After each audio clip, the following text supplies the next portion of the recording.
آخر اللہ نے کس کو امام بنایا؟ So this is day 17th of learning Quran in the most easiest way. کل ہم نے سورہ بقرہ کا 14th رکوع ڈسکس کیا تھا اور آج ہم سورہ بقرہ کا 15th رکوع ڈسکس کریں گے اور اس سے ہدایت حاصل کریں گے۔ So make sure you follow guys. YouTube channel کا لنک بایو میں لگا ہے، زیادہ سے زیادہ سپورٹ کریں، جزاک اللہ۔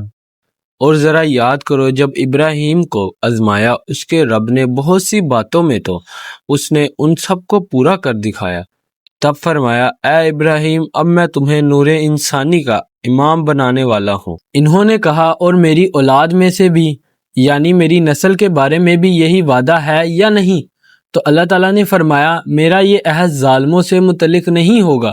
اس کا خلاصہ آپ کو بعد میں بتایا جائے گا بہترین طریقے سے۔ پھر آگے اللہ تعالیٰ فرما رہے ہیں کہ اور یاد کرو جب ہم نے اس گھر یعنی بیت اللہ کو قرار دے دیا لوگوں کے لیے اجتماع اور زیارت کی جگہ اور اسے امن کا گھر قرار دیا ہے، اور ہم نے حکم دیا کہ مقام ابراہیم کو اپنی نماز پڑھنے کی جگہ بنا لو، اور ہم نے حکم کیا تھا ابراہیم اور اسماعیل کو کہ تم دونوں میرے اس گھر کو پاک رکھو طواف کرنے والوں، اعتکاف کرنے والوں اور رکوع و سجود کرنے والوں کے لیے۔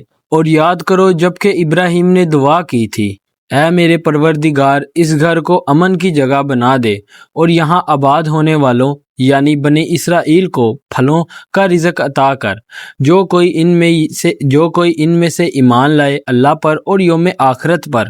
اللہ تعالیٰ نے فرمایا اور تمہاری اولاد میں سے جو کفر کرے گا تو اس کو بھی میں دوں گا دنیا کی چند روزہ زندگی کا ساز و سامان، پھر اسے کش لے آؤں گا جہنم کی عذاب کی طرف، اور وہ بہت بری جگہ ہے لوٹنے کی۔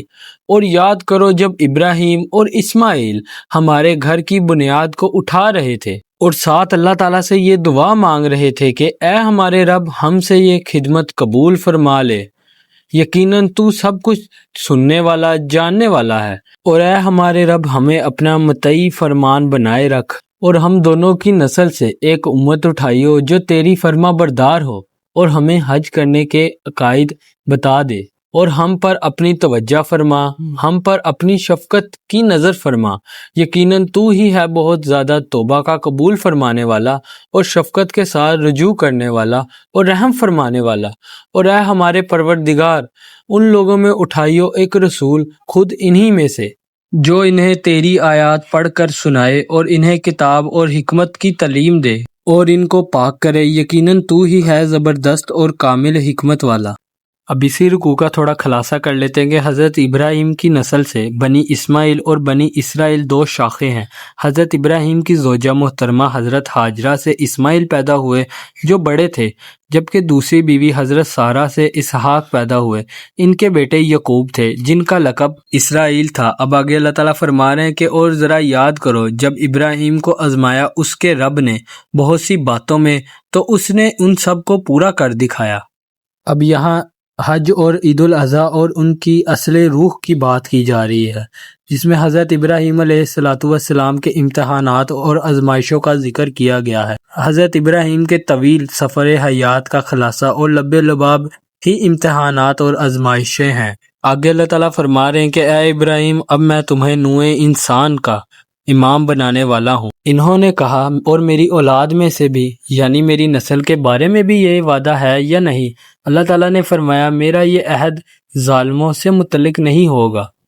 اب اللہ تعالیٰ نے یہاں قرآن میں واضح فرما دیا کہ یعنی تمہاری نسل میں سے جو صاحب ایمان ہوں گے، نیک ہوں گے، سیدھے راستے پر چلتے ہوں گے، ان سے متعلق ہمارا یہ وعدہ ہے، لیکن یہ عہد نسلیت کی بنیاد پر نہیں ہے کہ جو تمہاری نسل سے ہوگا وہی اس کا مستحق بن جائے۔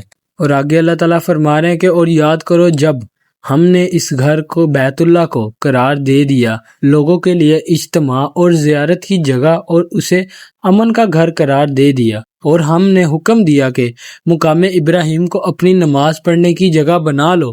دور جدید کے بعض علماء نے یہ کہا ہے کہ مقام ابراہیم سے مراد کوئی خاص پتھر نہیں ہے بلکہ اصل میں وہ پوری جگہ ہی مقام ابراہیم ہے جہاں حضرت ابراہیم آباد ہوئے تھے۔ لیکن صحیح بات وہی ہے جو ہماری صدیوں سے چلی آ رہی ہے، اور اس کے بارے میں پختہ روایات ہیں کہ جس طرح حجر اسود جنت سے آیا تھا، ایسے ہی یہ بھی ایک پتھر تھا جو حضرت ابراہیم علیہ السلام کے لیے جنت سے لایا گیا تھا۔ خانہ کعبہ کی تعمیر کے دوران آپ اس پر کھڑے ہوتے تھے اور جیسے جیسے تعمیر اوپر جا رہی تھی اس کے لیے یہ پتھر خود بخود اونچا ہوتا جا رہا تھا۔ اس پتھر کے اوپر آپ کے قدموں کے نشان بھی ہیں۔ یہی پتھر مقام ابراہیم ہے۔ جواب بھی محفوظ ہے۔ بیت اللہ کا طواف مکمل کر کے اس کے قریب 2 رکعت نماز ادا کی جاتی ہیں۔ اور آگے اللہ تعالیٰ فرما رہے ہیں، اور یاد کرو جب ابراہیم نے دعا کی تھی، اے میرے پروردگار اس گھر کو امن کی جگہ بنا دے اور یہاں آباد ہونے والوں یعنی بنی اسرائیل کو پھل کا رزق عطا کر، جو کوئی ان میں سے ایمان لائے اللہ پر اور یوم آخرت پر۔ اب یہاں حضرت ابراہیم علیہ السلام نے خود ہی احتیاط برتی اور اپنی ساری اولاد کے لیے یہ دعا نہیں کی، بلکہ صرف ان کے لیے یہ دعا کی ہے جو اللہ پر اور یوم آخرت پر ایمان رکھتے ہوں۔ اس لیے کہ پہلی دعا میں وَمِن ذُرِّيَّتِي کے جواب میں اللہ تعالیٰ نے ارشاد فرمایا تھا کہ، لیکن یہاں معاملہ مختلف نظر آتا ہے۔ اور آگے اللہ تعالیٰ فرما رہے ہیں، اور یاد کرو جب ابراہیم اور اسماعیل ہمارے گھر کی بنیادوں کو اٹھا رہے تھے۔ اب یہاں اللہ تعالیٰ فرما رہے ہیں کہ باپ بیٹے دونوں بیت اللہ کے گھر کی تعمیر میں لگے ہوئے تھے۔ حضرت ابراہیم علیہ السلام خانہ کعبہ کے اصل معمار اور بانی نہیں ہیں، بلکہ خانہ کعبہ سب سے پہلے حضرت آدم نے تعمیر کیا۔ سورۃ آل عمران میں یہ لفظ آئے ہیں کہ بے شک سب سے پہلا گھر جو لوگوں کے لیے مقرر کیا گیا یہی ہے جو مکہ میں ہے۔ اب یہ کیسے ممکن تھا کہ حضرت آدم علیہ السلام کے زمانے سے لے کر حضرت ابراہیم علیہ السلام تک کم و بیش 4000 برس کے دوران روئے ارضی پر کوئی مسجد تعمیر نہ ہوئی ہو؟ اللہ تعالیٰ کی عبادت کے لیے تعمیر کیا گیا سب سے پہلا گھر یہی کعبہ تھا۔ جب وہ ان بنیادوں کو اٹھا رہے تھے تو اللہ تعالیٰ سے دعا مانگ رہے تھے، اے ہمارے رب ہم سے یہ خدمت قبول فرما، ہماری اس کوشش اور ہماری اس محنت و مشقت کو قبول فرما۔ جس وقت حضرت ابراہیم علیہ السلام بیت اللہ کی تعمیر کر رہے تھے، اس وقت حضرت اسماعیل علیہ السلام کی عمر لگ بھگ 13 برس تھی۔ آپ اس کام میں اپنے والد محترم کا ہاتھ بٹا رہے تھے۔ یقیناً تو سب کچھ سننے والا جاننے والا ہے، اور اے ہمارے رب ہمیں اپنا مطیع فرمان بنائے رکھ۔ نوٹ کیجئے یہ دعا حضرت ابراہیم علیہ السلام کر رہے ہیں، تو میں اور آپ اگر اپنے بارے میں مطمئن ہو جائیں کہ میری موت لازم حق پر ہوگی، اسلام پر ہوگی، تو یہ بہت بڑا دھوکہ ہے۔